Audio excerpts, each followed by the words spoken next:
Inside of ZBrush, there are many different ways to save your work, and depending on the type of scene you're working on, it's important to know the different ways to save. To demonstrate, I'm going to open up Lightbox, which is a feature in ZBrush that allows me to quickly access all folders located in the ZBrush application files.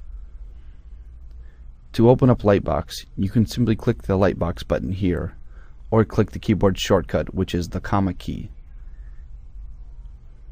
You can see that we have many different options to choose from.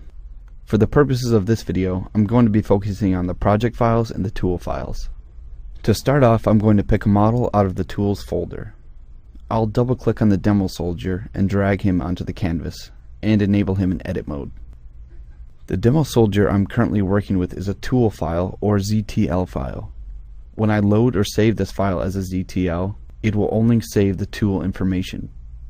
This means that it will be saving and loading any and all modifications associated in the tool palette here. This includes things like subdivisions, surface noise, polypaint, and map information. To save a Z tool, located in the tool palette, you have the option to load a tool or save as. Below these buttons, we also have the import and export buttons. With this, we have the option to import or export other 3D application files, such as an OBJ file, Maya file, and many more. In the previous video, we discussed the difference between working with 3D objects in edit mode and working without the edit mode to essentially create a 2D scene in 2.5D mode. To demonstrate this, I'm going to drop my model down to 2.5D by clicking Edit. When working and saving with a scene like this, we aren't going to be saving as a tool, because a tool implies that we are working with a 3D object. Because we are working with a 2D or flat image, we will be saving as a document. To save as a document, open up the document palette and you will see we have the Open, Save, and Save As buttons. When opening and saving to the document palette, remember that you are saving as a ZBrush document file or .zbr, which is only editable within ZBrush. If you wanted to export your document as a flat image file, you have the option to import and export to file types like JPEGs or Photoshop PSD files.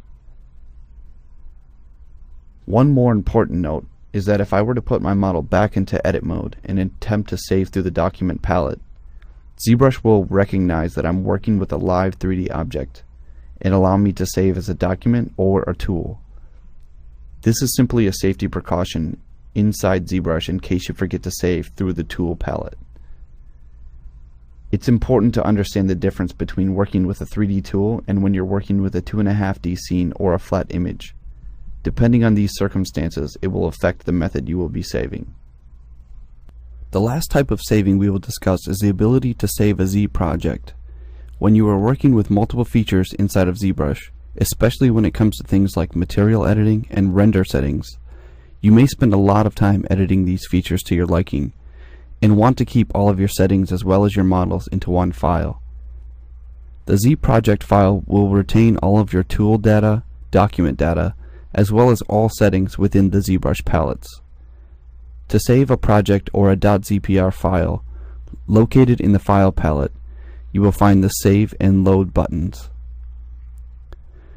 We also have the Revert button, which will allow you to restore your project file to its previously saved state.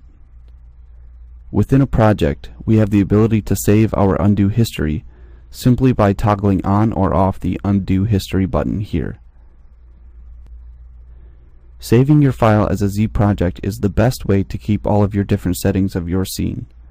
Be aware that this will also increase your file size depending on the amount of data you are asking ZBrush to retain.